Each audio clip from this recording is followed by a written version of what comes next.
Welcome to the deep dive. Today we're tackling Conn's syndrome. That's right, also known as primary hyperaldosteronism. Basically, it's where the adrenal glands get, well, a bit overzealous and pump out too much aldosterone hormone. Exactly.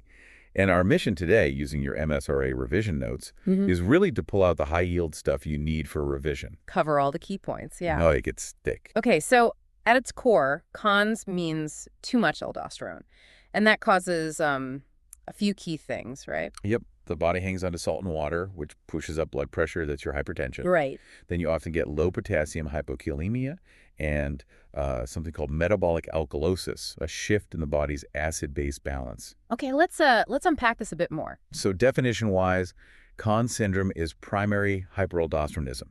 The key thing to grasp is how that extra aldosterone messes with the kidneys. Specifically the distal nephron. Precisely. Aldosterone basically tells the distal nephron to grab back more sodium and water. Okay. But at the same time, it tells it to dump more potassium. So sodium retention leads to the high blood pressure. Yeah, increased fluid volume, hypertension. Yeah.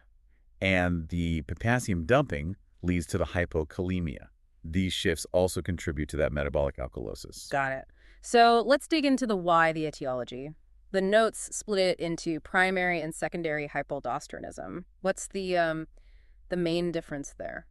Okay, so primary means the problem is the adrenal glands themselves. They're just churning out aldosterone on their own. Independent operators. Pretty much. Uh. Whereas in secondary, the adrenals are fine, but they're being pushed to make more aldosterone because there's too much renin floating around. Ah, okay. Renin's the signal. Renin's the signal, and it's coming from somewhere else, telling the normal adrenals to overwork. Okay.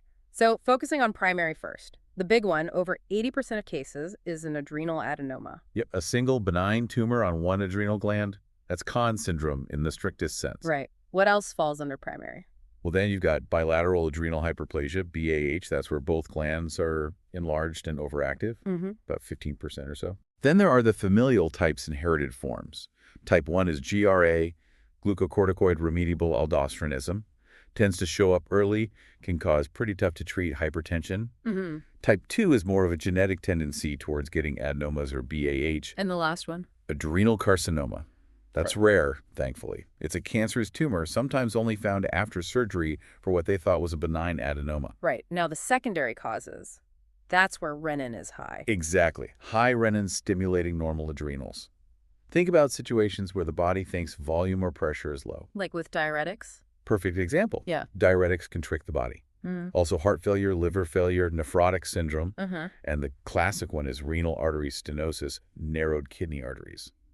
The kidney senses less blood flow, panics, and shouts, more renin. Okay. Makes sense. Even malignant hypertension can do it. Yes, that severe, rapid rise in blood pressure can also trigger that secondary aldosterone release. So it's either the adrenals themselves or something else kicking them into gear. Who usually gets Conn's? Any typical risk factors? Well, the typical age for diagnosis is somewhere between 30 and 50. Okay. Family history is a big one, especially for those familial types we mentioned, like GRA. Right. And maybe having existing high blood pressure or cardiovascular disease could slightly increase the chance that primary hyperaldosteronism is the underlying cause. It's something to bear in mind. Okay. So if we zoom back in on the pathophysiology, the chain reaction, walk us through that again, simply. Sure. Step 1, dodgy adrenal glands secrete way too much aldosterone. Right. Step 2, that extra aldosterone hits the kidney's distal tubules. The salt and water regulators? Exactly. It cranks up sodium and water reabsorption back into the blood and pushes potassium out to the urine. Leading to? Fluid retention, which means hypertension, and potassium loss, which means hypokalaemia potentially. Hypertension and low potassium, often linked. Okay. But Conn's isn't the only thing causing high blood pressure and weird electrolytes, is it? What about the differential diagnosis? No, definitely not. You've got to rule other things out. A good way to think about it is using renin levels. Okay. If you have high aldosterone but low renin, that screams primary adrenal problem. So the adenoma, BAH, GRA, carcinoma we talked about. Yep. And also things like congenital adrenal hyperplasia. The adrenals are the source. Renin is suppressed because the body knows there's too much aldosterone. Makes sense. And what if renin is high? High renin with high aldosterone points towards secondary causes. Something outside the adrenals is driving renin up. Like renal artery stenosis? Classic example. Also, coarctation of the aorta, fibromuscular dysplasia, those rare renin-secreting tumors, Okay. congestive heart failure, nephrotic syndrome, certain kidney things like Gilman's or Barter's syndrome, and of course, diuretic use. Always check the meds. So Renin is a really helpful fork in the road diagnostically. Any other specific conditions to exclude? Yeah, you'd also think about Cushing's syndrome, different mechanism that cause hypertension. Mm-hmm. Pheochromocytoma, the adrenaline surges, got to rule that out. And, the most common reason for high blood pressure is just essential hypertension. So that's always on the list. Good overview. Now, epidemiology. How common actually is Conn syndrome? It's tricky to know the exact number, but estimates are somewhere in the 1 to 10% range for people with hypertension.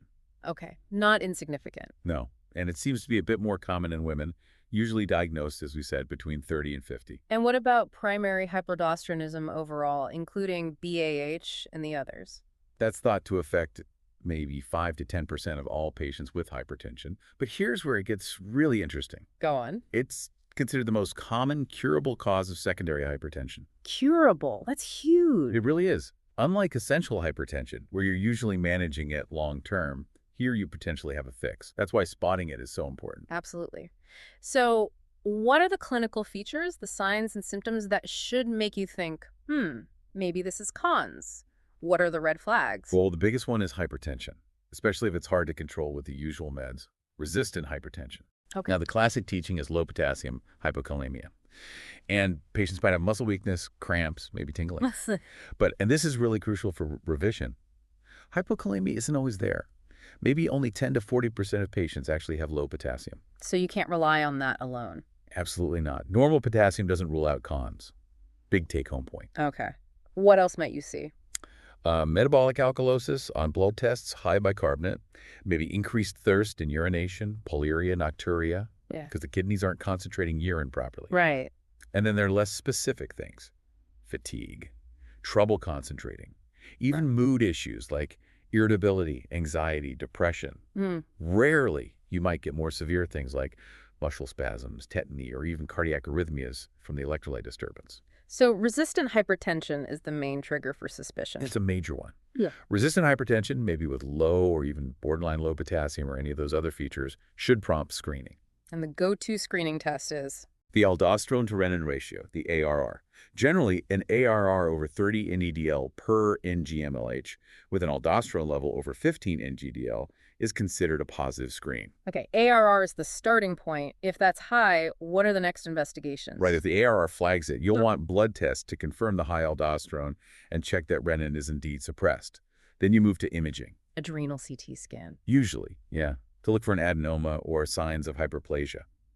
But the CT isn't perfect at telling you which gland is the problem or if it's both. Which is where? Adrenal vein sampling, or AVS, comes in. That's really the gold standard for figuring out if the aldosterone excess is unilateral, just one side, or bilateral, both sides. How does AVS work? It's quite specialized. They basically thread catheters into the veins, draining each adrenal gland, and take blood samples directly to measure aldosterone output from each side. Very precise. It is. And it's crucial because it guides treatment surgery for unilateral, usually meds for bilateral. Makes sense. Any other tests? Well, an ECG is sensible to check for heart rhythm issues from electrolyte problems. Genetic testing if you suspect a familial type. And cross-sectional imaging generally helps rule out that rare adrenal cancer. What if the ARR is sort of borderline or things aren't clear-cut? Good question. That's when you might use confirmatory tests. Things like the fludrocortisone suppression test, saline infusion test, oral sodium loading, captopril challenge. Okay. These are all basically aldosterone suppression tests. They challenge the body to see if aldosterone production suppresses normally. If it doesn't, it confirms the diagnosis. So quite a few steps involved. It can be, but AVS is key for localization if you're considering surgery. Differentiating that single adenoma or carcinoma from bilateral hyperplasia is vital. Is there an easy way to remember the main investigation steps? You can think of the A-team for investigation. The A-team, okay. Aldosterone levels, the ARR, adrenal imaging like CT, and AVS, adrenal vein sampling. Those are your core four. Aldosterone, ARR, adrenals, AVS.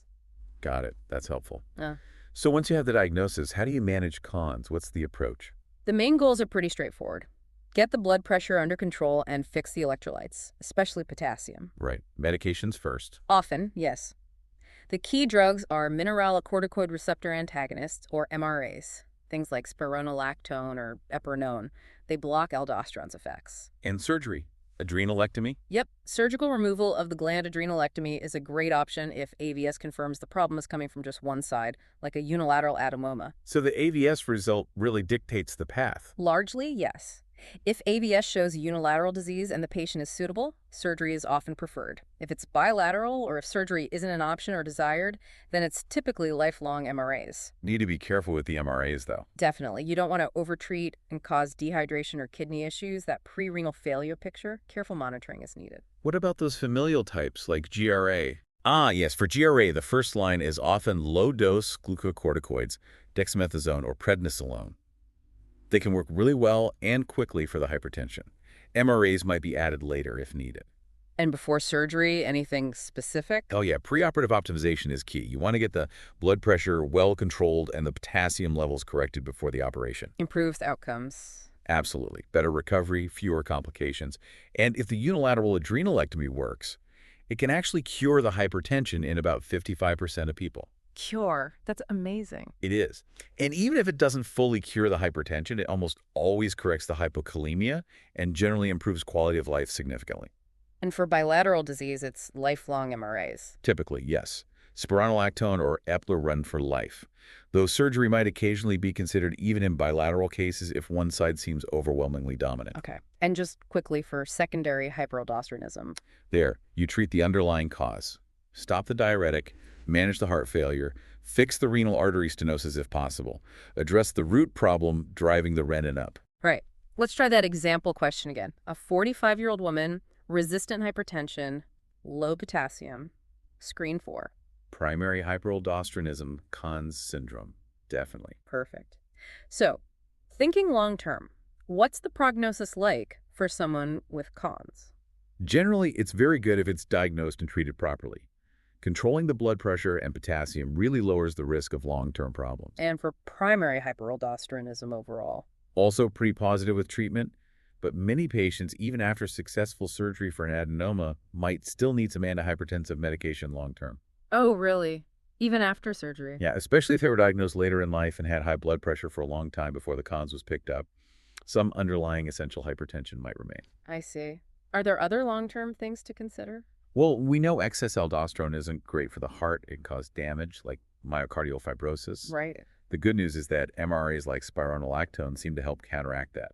There's the RAM study in heart failure showing spironolactone reduced mortality. And the thinking is it probably offers similar heart protection in primary hyperaldosteronism beyond just lowering blood pressure. So treatment isn't just about BP and potassium, it's potentially cardioprotective too. Exactly. So overall, the outlook's good with treatment, but lifelong BP monitoring is often needed, and MRAs play a key role. It really makes you think, doesn't it, about digging deeper in some hypertension cases. It really does. Finally, what if it's missed or not treated well? What are the complications? Untreated Conn's significantly ramps up cardiovascular risk. Stroke is a big one. Kidney damage too. Arrhythmias from the electrolyte issues, and just the general effects of chronic hypokalemia. And for primary hyperaldosteronism generally? Same sort of things. Risk from uncontrolled hypertension, the electrolyte chaos, cardiovascular events, kidney problems, arrhythmias. And, you also have to consider potential long-term side effects of the MRA treatment itself, though usually manageable. So bottom line, early diagnosis and proper management are crucial. Absolutely vital to avoid those serious downstream effects. Okay, let's try and summarize the key takeaways for revision. Conn syndrome, primary hyperaldosteronism, usually an adrenal adenoma, too much aldosterone. Leading to hypertension, often resistant, and potentially low potassium. But remember, potassium can be normal. Right. Investigation involved the A team, aldosterone, ARR, adrenal imaging, and often AVS for localization. Treatment depends on unilateral versus bilateral. Surgery, adrenalectomy, for unilateral if suitable, MRAs, spironolactone, Renin, for bilateral or if surgery isn't done. And it's a potentially curable cause of secondary hypertension, so really important to keep it on your radar. Definitely. High index of suspicion in the right clinical setting is key. Well, that was a really thorough and I think super helpful deep dive into Conn syndrome. Great for revision. Hope so. And for more brilliant resources to nail your MSRA revision, don't forget to check out PathSimsSRA.com. And also freemsra.com for loads of free questions and guides. Excellent. Until our next deep dive, keep learning.